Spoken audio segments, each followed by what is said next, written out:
This is Pet Life Radio. Let's talk pets. Welcome to Animal Rights on Pet Life Radio. This is your host, Tim Link, and I'm so glad you're joining us today.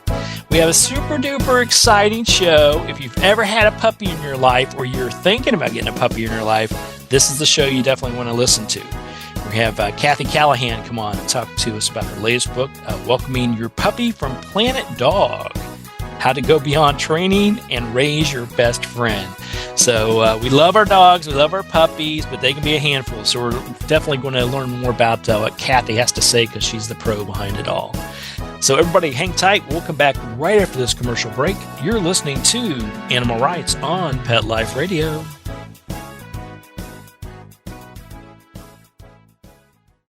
Take a bite out of your competition. Advertise your business with an ad in Pet Life Radio podcasts and radio shows.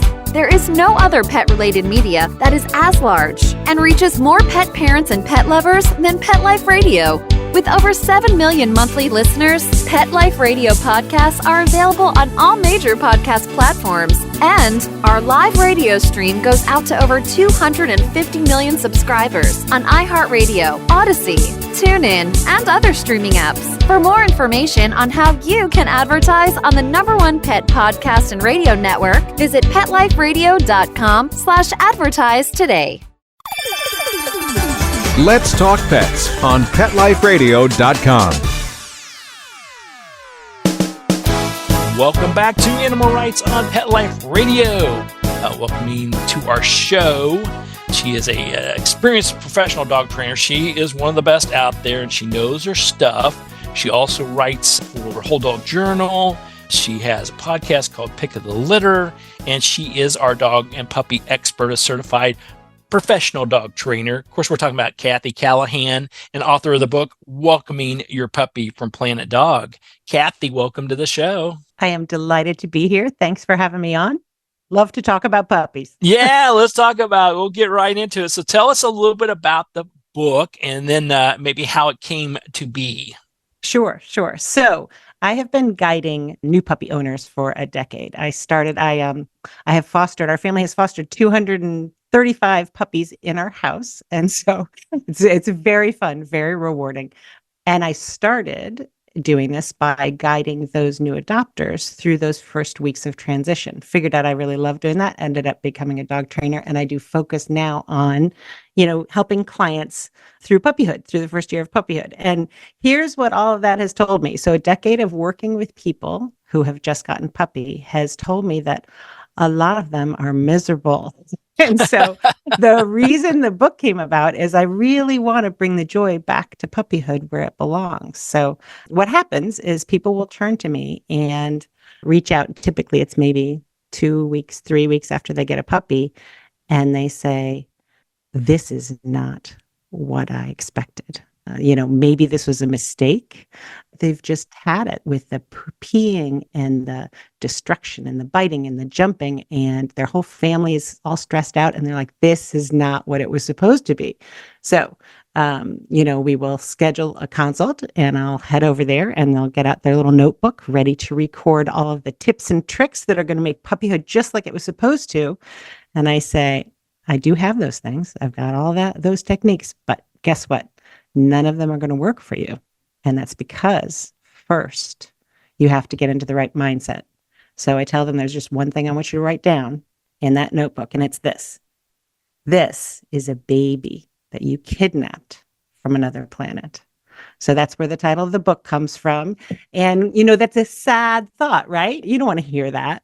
But there's a method to the madness here. And I want people to sit in that sad thought just for a second, because the empathy that comes out of that understanding is what is going to be the secret trick to getting you through puppyhood. Because if you can imagine what this dog is feeling, having been plunked down in a foreign land all of a sudden, being told no whenever he does anything that's absolutely natural for him on his home planet, having nobody to turn to that understands that, suddenly you're going to start responding to that puppy in a way that is really effective for you and for the puppy, and makes the puppyhood a lot happier for everybody involved. Well, big kudos, first of all, for 200 plus fosters, being definitely working with and being a former president of a humane society myself. Finding the right and perfect home is the ultimate goal, but you've got to have fantastic fosters who are patient and willing to take them in and help them out until we find that right and perfect forever home. So Yep. I think that's a key. You're spot on also in the fact that, it's when you have an adult dog, that's one thing. They have to learn the lay of the land and the rules of the house, these type of things. And it always astonishes me that people expect them to know exactly what to do as soon as they walk into the house, and that doesn't happen. But then you throw the puppy in there, and that is a whole new ball game because they don't know how to do anything. Right. Exactly. And so that is really true, that this message carries on through adults as well, is that we have this strange expectation that dogs are going to fit into our life no problem, and that they're going to know exactly what to do. And then we get mad at them and we tell them no all the time, when in fact, they are just being dogs. And I do think the background as a foster, I think, is what has given me such a strong sense of all this, because I take in pregnant moms and litters. And so I really watch what it's like for their first 8 weeks. And I see that they are 24/7. They are, doing everything that's very natural for a dog. They are jumping and wrestling and biting and digging and chewing. And then one day somebody swoops in, picks one up from the pile, and takes them home and puts them in a pretty new bed and starts telling them no whenever they are doing all those things that they've been doing for 8 weeks. And so I think just seeing so much of that development is what has given me the instruction I need for how to transition those puppies happily into our human world. You've got to give them a little bit of Planet Dog while you're teaching them about Planet Human, and that's gonna make it work out much better. Yeah, I remember the two things that comes to mind with our latest puppy. She's not a puppy anymore. She's 12. Yep. Yeah. So we've had, dogs and cats and turtles and birds. And, so my wife is the Ellie Mae Clampett of the world. So she's never seen a critter she didn't like. Awesome. But we went 20 years without having a puppy. Yeah. And that was a whole new ball game. And I sort of forgot what that was all about. And I remember bringing her home. And as soon as she came in the door, first thing she did, like you'd mentioned, looked around. It's like, where are they? She was expecting the rest of her litter mates and her mama and whoever else. So they weren't here. So we had to go to some explanation on what that was all about. And then after 20 years, I sort of forgotten how their attention span, they're always on the move for 15 minutes, then they nap for 5, and then they're back up for 15. That was the first thing.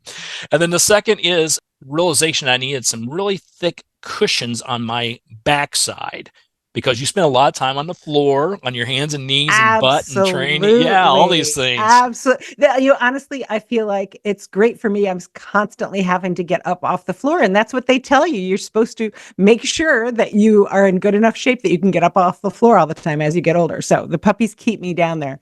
But yeah, that's absolutely true.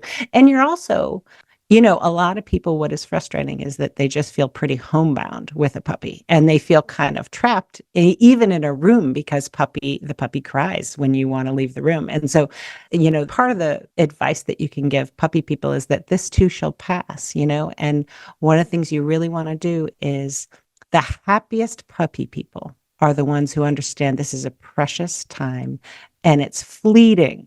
And so the way to enjoy it is to dive in and understand you're going to back burner a bunch of things for now. You are going to have less time available for exercise and socializing and going out and all that kind of stuff.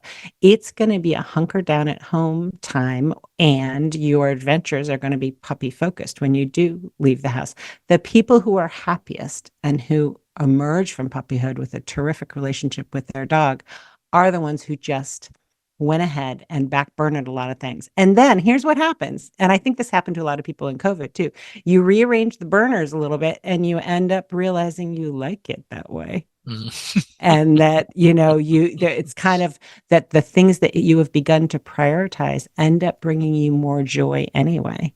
It slows you down. You're outside more. It's more small family time as opposed to, being out and about with folks who maybe don't have as much meaning for you. And sometimes you end up a whole lot happier thanks to the puppy rearranging what you put on your front burner. So that's kind of my fondest hope for everyone, is that they will go ahead and dive in, prioritize that puppy, and find out that the changes they made to prioritize the puppy ended up making their life a whole lot better in ways they didn't anticipate. And, I always say, tongue in cheek or total factual case here is fact that, surround yourself with people who love dogs.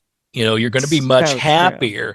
And those friends and family that understand and maybe have raised puppies themselves to dogs or just had dogs in their life, they understand that. They understand that those puppy years or months are critical, and to be patient in those situations. And your comment about babies, I've always said that if you're thinking about having a baby, then get yourself a puppy. And if you can survive that, then maybe, just maybe, you have a chance to survive having a baby, or at least until they become teenagers. Then there's no hope whatsoever. Then all bets are off. Although, teenage puppies are also challenging.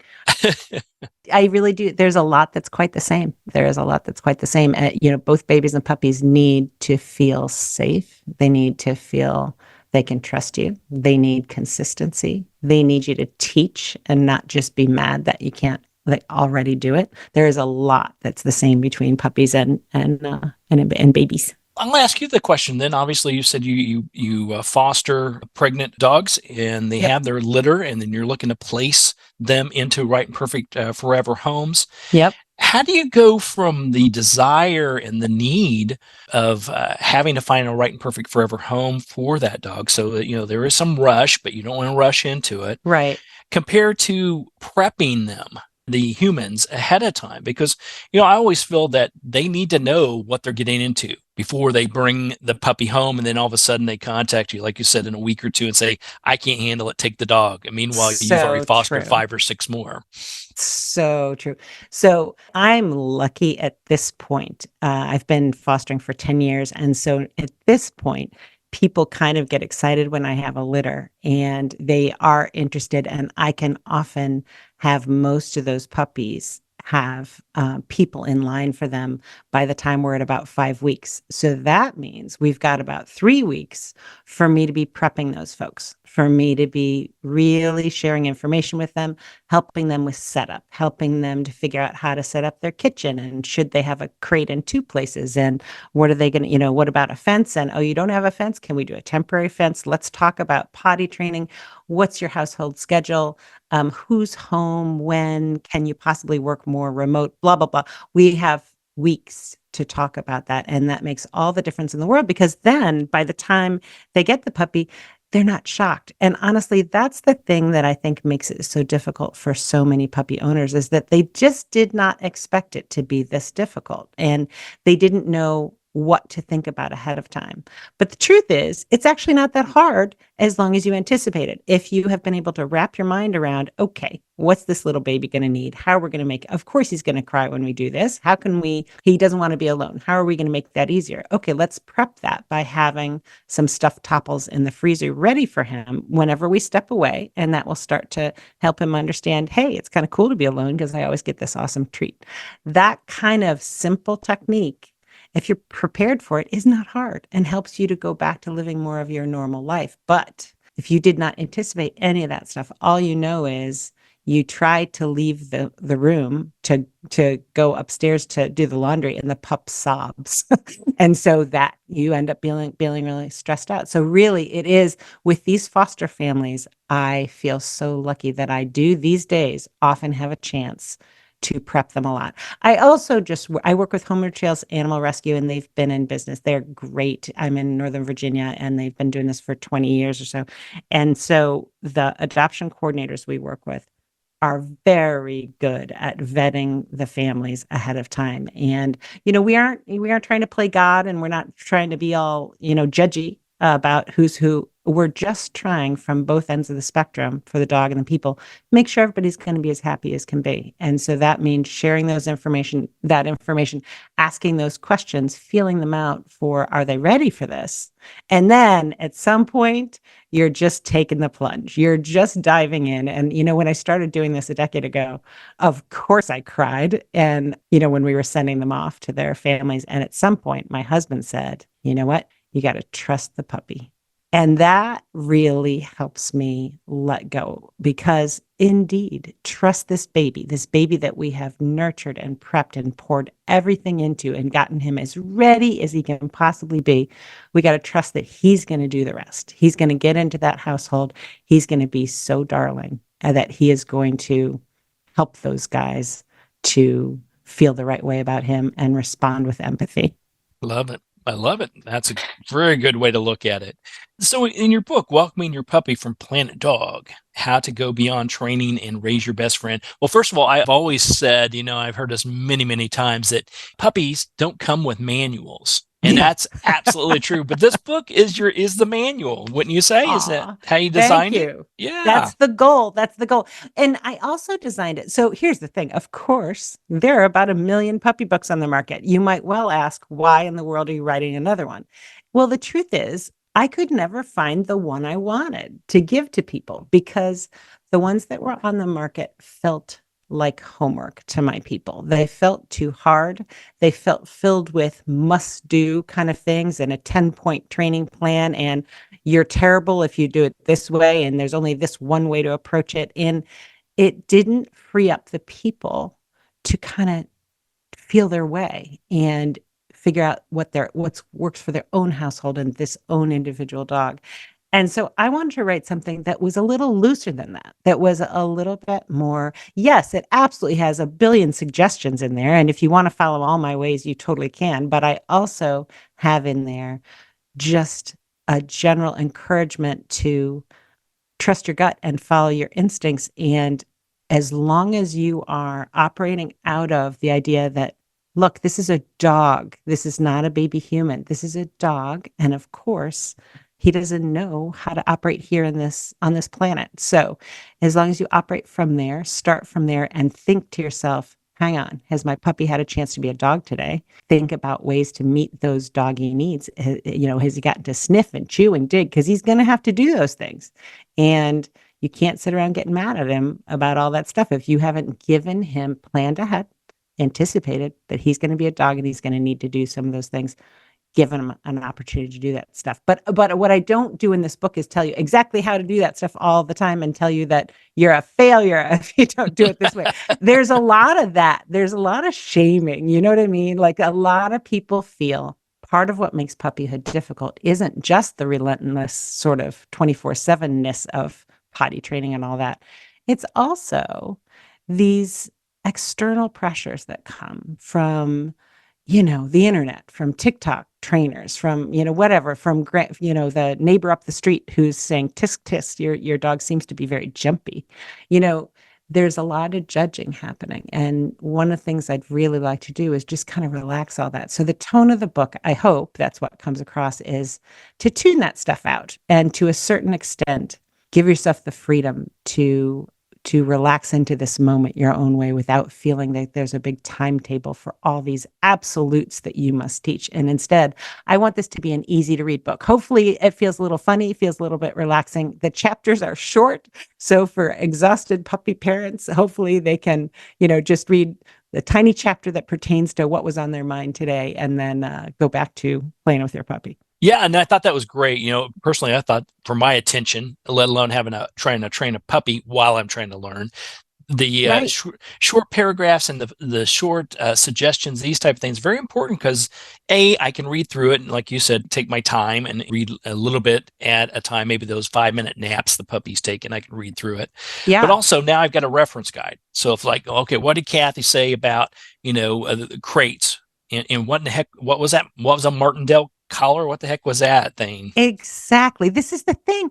There is so much to learn and nobody can absorb it all. I just read, somebody was telling me some study that people retain 3% of what you tell them in 15 minutes, which, wow, that's just not very much. And when it comes to this dog stuff, like there's just so much to it. And of course, you're not going to know all that stuff. So it's very helpful to have something sitting on your nightstand that you can be like, oh, wait, I think I read something about it. I can't remember. And you can just go right back and see what the possible suggestions are. Plus, the other thing is that just like childhood, puppyhood has a bunch of stages. So you might have skimmed over something because your puppy wasn't doing that thing yet. And then suddenly your puppy is barking at strangers or not wanting to be alone or biting too hard on the kids. And so suddenly you want to go back to that paragraph. So it's just nice to have one reference that you can keep, that you can trust, and that you can keep going back to as the puppy moves through all those stages of puppyhood. Absolutely. So, and this is the book, Welcoming Your Puppy from Planet Dog, How to Go Beyond Training and Raise Your Best Friend by Kathy Callahan. So we're going to take a quick commercial break. We'll come back right after this, continue our chat with Kathy Callahan about the book. And also I want to talk to her about writing the book and writing in general. So everybody hang tight. We'll come back right after this commercial break. You're listening to Animal Rights on Pet Life Radio.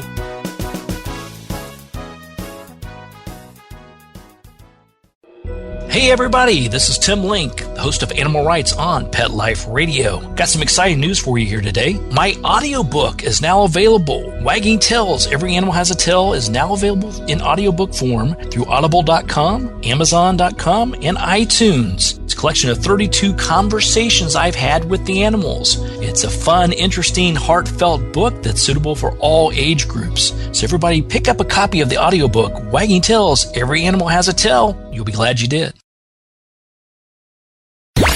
Let's talk pets. Let's talk pets On Pet Life Radio. Pet Life Radio. PetLifeRadio.com. Welcome back to Animal Rights on Pet Life Radio. And continue our conversation with author Kathy Callahan about her latest book, Welcoming Your Puppy from Planet Dog, How to Go Beyond Training and Raise Your Best Friend. And I love that. So, Kathy, when people pick up the book and they read through it and they reference back through things, did you have an ultimate goal or a takeaway? And how is it different based on the feedback you're getting? Is it the same and you say, great, they got what I was trying to get across here? Or is it like, I didn't know I was even trying to get that message across? No, I have been absolutely thrilled with the response. So of course, you can't help but look on Amazon and see what the readers are saying. So when they comment, and honest to God, it makes me teary to read through the comments because they are getting what I was trying to say. A lot of them are just like, oh my gosh, this makes so much sense. That's the thing. Once you really think about it this way, it makes things easier. This idea, hang on. Of course, this little dude is confused. As soon as you think about it that way, it all starts to feel much easier. And I love reading those comments because that is what people say. They're like, wow, I don't even know why I didn't think about this ahead of time, because once she pointed this out, I realized, of course, this makes sense. Why didn't I think about it themselves? And they say that it has made it so much easier for them. And that just makes me so happy. Definitely so. I think that's the key, if you've had animals in your life, whatever type of animal it is, especially if it's a young animal, a puppy in this case, and you raise them and got them to adulthood, etc. I think some of this, but wouldn't you say that oftentimes people forget, or it's like it's common sense, and then after they're like, I knew that. Totally. And the other thing is that it gets trained out of you. And that's just very sad, is that a lot of people have the experience where, they're trying to figure out what to do with their puppy. They're not quite sure where to turn. It's a little harder than they thought. And so they go to a class or they work with a trainer, and the trainer comes at it with what I view as a very old-fashioned take on things, where it's all about what the human wants. How do we make the puppy do what we want? Right. Pack leader dominance type things. Pack leader dominance stuff, choke chains, big authoritative voice, lots of big no's, lots of corrections. So that often doesn't feel great to people because they love their little puppy. And yet they do know that they're struggling a little bit at home and they don't really know how to do it another way. And so they kind of feel like, well, I guess I should listen to this guy, but it didn't feel right to them. And so that's a very common response I get to this book is, oh my gosh. So there is another way to do this. I felt a lot of pressure to do what the experts were saying, but it never did feel right to me. That is actually what happened to me with my first, when I was in seventh grade. I begged for my first puppy and got him. And then it was my job to go and take him to a training class. And I was so excited to go. And I thought it would be this really fun thing that we did together. But I got there and it was all of that old fashioned stuff. It was a big choke chain, and I was supposed to yank on his neck, and I was supposed to use the choke chain to pull him down to the ground into a down.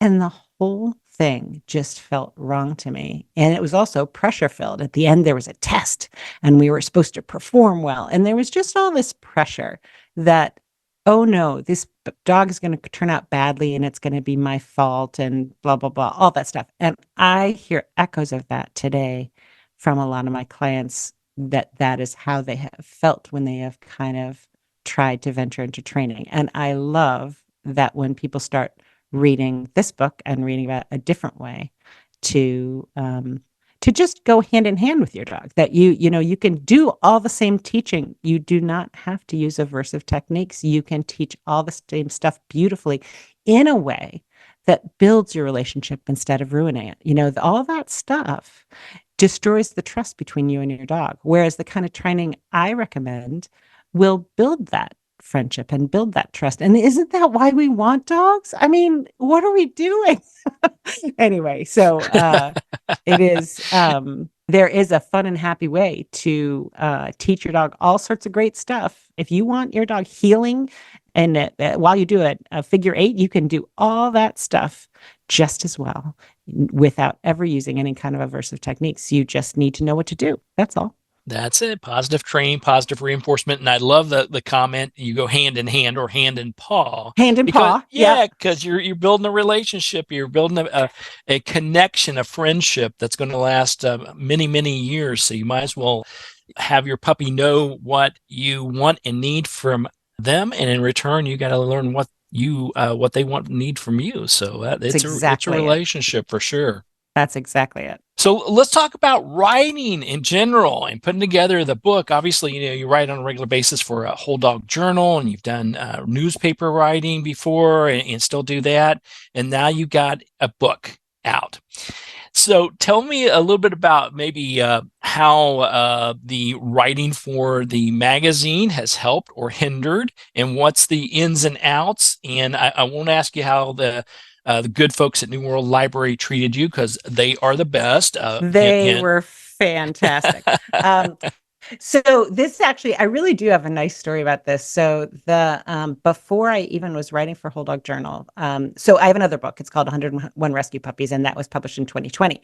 And the way that got started was because this really is so funny. I used to be on the PTA board of my kids' elementary school, and one of the women there reached out to a few of us and said, I have a feeling that you write. Don't you write a little bit? I kind of want to have a writing group. And so in 2016, I think, we started this writing group. And that group of humans has such a special role in my life. I can't even tell you. It has stuck. We meet every month. We all submit something, and it has become such a touchstone for us. Anyway, so we've turned out to have, I'm a dog writer. There's a playwright in there. There's a poet in there. There's a journalist, and there's a novelist. And so we all write different things, but that's what sharpened all of my writing. And that's also what gave me deadlines. You got to have deadlines, or at least I do.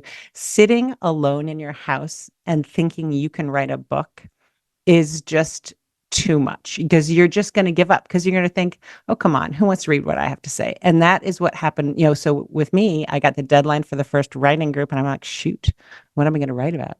So I wrote about a foster puppy, and I kept it short and small. And I was kind of envisioning maybe a little puppy book that's mostly photos. But those friends who are not even all dog people were like, hey, I want to know more. I'm interested in this part of that story. And when you have people giving you feedback that they're actually interested in what you have to say, and then they give further feedback about hey, I was confused about this part, or I have questions over here. It sharpens and sharpens and sharpens your writing to the point that you are ready, in fact, to submit a book proposal. And that is totally what happened to me. And I wish everyone in the world who has a little fantasy about writing could find a writing group like this one, because you'll surprise yourself what you can come up with. And it's such a joy. I love that. I love that. Yeah, surround yourself with people, and that's what from this show. I've been doing this show for a long time now, and obviously I've interviewed a lot of different writers and authors and bloggers and you name it. And I try to pull a little bit from each one for my next writing project or my next book, because everybody takes the angle a little different. And I love the fact that a PTA group came up with the idea of putting together a writing group. That was Yep. I guess one of the first ones I've heard of that. So Right? I love that. Crazy. But there are all kinds of them. If you reach out to your PTA, your local church, there's obviously writing associations and groups in your most local communities. I know I belong to several in the greater Georgia, Atlanta area. And finding those people to bounce the ideas off of, to critique your work, to just simply give you comments back, like you said about they want to learn more, but they didn't quite understand this. That really, I can imagine, does sharpen your quill a little bit. Honestly, it just wouldn't have happened without them. You also need the attaboy. You need somebody to be like, hey, that was great, because it's hard to sit there in front of that blank screen. And if you have encouragement from people you respect, you're gonna plow through those moments where it feels too hard. And now, honestly, it never feels too hard to me. I should knock on wood while I say that. I'll probably get get slammed by total writer's block. But now I'm in such a groove with all of this that I'm never done. I have a million ideas about what to write, and I know just how to write it and where to send it. And that is all because this writing group helped me find my groove. Fantastic. Love it. So last question for you here. When everybody picks up a copy of the book, Welcoming Your Puppy from Planet Dog, How to Go Beyond Training and Raise Your Best Friend, what do you hope is the key takeaway? Is there something that at the end of the day, we talked about the accolades and people saying they get it. Is there a key takeaway you're hoping that people get from the book? So I think, other than that fundamental concept about the Planet Dog thing, I want to think a little bit further ahead and think about how this puppy is going to affect their life, and think about how, every dog is unique, and I want folks to be open to what this puppy has to offer them. Sometimes folks get a puppy after a very beloved dog has passed on. And often that puppy can bring on a little bit of a fresh wave of grief, because you get this new puppy and you realize, oh, wait, this isn't the same. And the puppy will act different, will play differently, will like different things. And there's sometimes some disappointment. And that's a really natural response. And what often follows that, though, as they dive in with this puppy, the puppy will bring them to new adventures and teach them new things about themselves. And later, 13 years from now, they're going to be thinking this way about this puppy, is that, oh my gosh, that dog was one in a million. And I just love being open to the individual dog that is developing right in front of you. It's a two-way dance. It's the two of you coming together to create something unique that you can cherish. But if your head is filled with shoulds and, it's got to be this way, and I want the dog to do this, you're going to fail to be open to what the dog really could magically bring into your life. Great message. Great message. And never should on yourself. That's the key. That's the Right. key.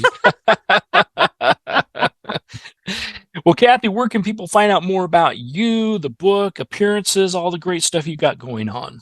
Sure. So my website is www.puppypicks,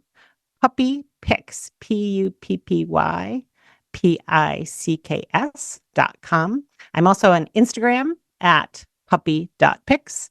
And I'm also on Facebook, Kathy Callahan. And if you like to watch foster puppy stories, I just finished up with a beautiful litter this spring. So we took in a pregnant mama and then, had those puppies all through the spring. And it's pretty fun to go back to to the beginning there and see those puppies born and see how they grow up. And they still to this day now come to my house to play. So that kind of stuff I post mostly on Facebook for that kind of stuff. And it's awfully fun to look through. Love it. Love it. All right. We'll make sure we get everything posted on that. So everybody go pick up a copy of the book. It's Welcoming Your Puppy from Planet Dog: How to Go Beyond Training and Raise Your Best Friend. Kathy, congratulations on a fantastic job. A nice, quick reference book that's fun, but definitely relevant. And big kudos to you. Tim, thank you so much. I really, really appreciate being on here. It was lovely to chat with you. Oh, same here, same here. Well, we're coming to the end of the show today. I want to thank everyone for listening to Animal Rights on Pet Life Radio. I want to thank the producers and sponsors for making this show possible.